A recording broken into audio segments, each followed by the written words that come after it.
modern capitalism is the challenge of the new technological and scientific developments, especially in biogenetics. Let me be very clear here. The main consequence of the scientific breakthroughs in biogenetics is, to put it very simply, I think, the end of nature.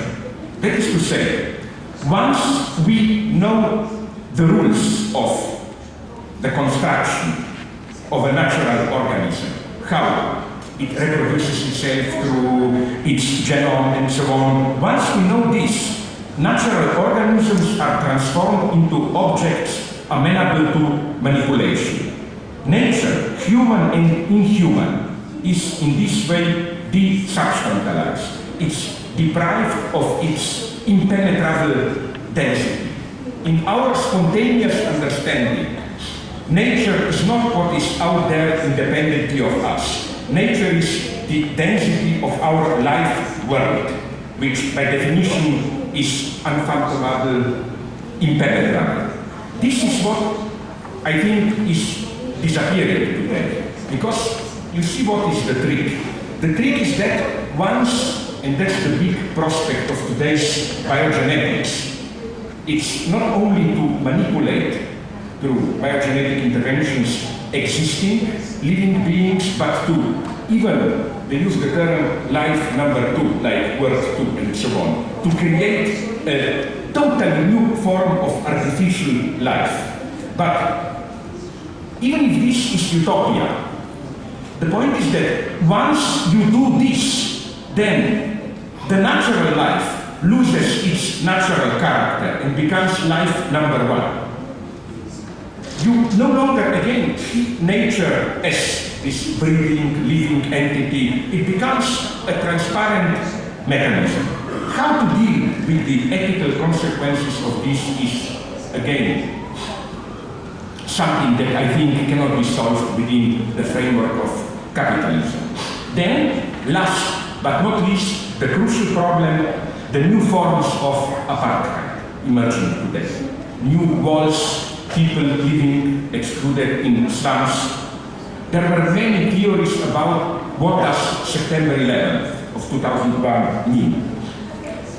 I think that it's crucial to compare September 11th with 12 years earlier, the 9th of November, 1989, when the Berlin Wall fell. Usually people say this was the end of utopias. Finally we accepted reality, capitalist reality, the way it is. But I think the 90s were the real utopia. The utopia, precisely the Fukuyama utopia, that we found the formula. Liberal democratic capitalism, and okay, we can improve it here and there, but that's it. And I think that the message or the historical meaning of September 11th is precisely the end of this utopia. History is back. Here, new walls are emerging here and there. It is only, from Berlin Wall went down, but now we have walls between Israel and West Bank, around the European Union, on the US-Mexico border, and so on. The ethical consequences of this are staggering, and we are not even aware of them. There was a small note in newspapers, I don't know how much you noticed it, about a strange trial which goes on now on the small island of Lampedusa in southern Italy. Namely, now, 2 weeks ago, even less, on September 20th, 7 fishermen from Tunis went on trial for the crime of rescuing 44 African migrants from certain death in the sea. They found them there, half drowned, dying, among them women, pregnant women, small children, and so on. They brought them to safety to the small island of Lampedusa, the nearest piece of land, and they were immediately, the Tunisian fishermen, arrested for aiding and abetting illegal immigrants, and they should get between 1 and 15 years in jail. so crazy here? What this incident demonstrates is that Giorgio Agamben's notion of homo sacer, the excluded from the civil order, the one who can be killed with impunity, is fully operative in today's Europe, which praises itself as the ultimate bastion of human rights and humanitarian help. Are we aware that in the middle of this Europe of human rights, helping the starving in Africa and so on, what happened is that a group of people found themselves confronted with a clear situation. And I'm not a naive idealist here. I'm not the naive leftist who say, let's open our borders, let the millions come. These are real problems. I'm not this kind of naive leftist. All I'm saying is nonetheless, this should give us to think. The situation was clear. People on their business job in the middle of the sea found a group of other people which were close to death. Among them, again, small children, pregnant women, and so on. All they did is save them. For this, they are put to trial. And the message is clear, as Italian judges hinted.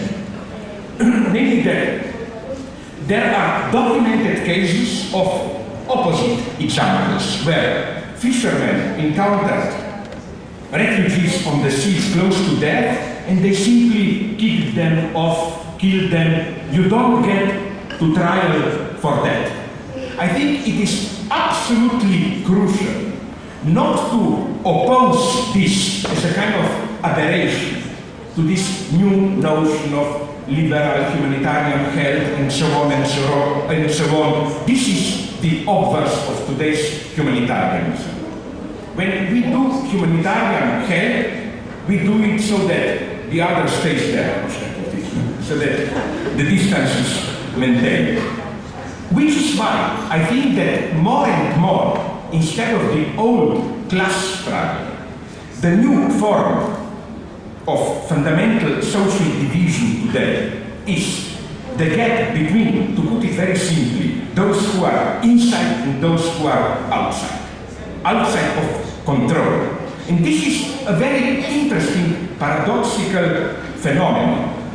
You know that one of the commonplaces is that today we live in a society of total control, even if we do not get political terror as in Stalinism or fascism. We are observed all the time, controlled, and so on and so on. But is it not all the more strange how in most of the countries, even in the developed ones like the United States, slums, favelas, and so on are growing, literally growing. Are you aware that today over 1 billion people already live in slums, favelas, and so on? And I'm not using this term in some Christian sentimental, metaphorical way. I define slums, favelas as places where the power, state power, withdraws its control. It just, prevents excesses, but basically they are out of the civil order.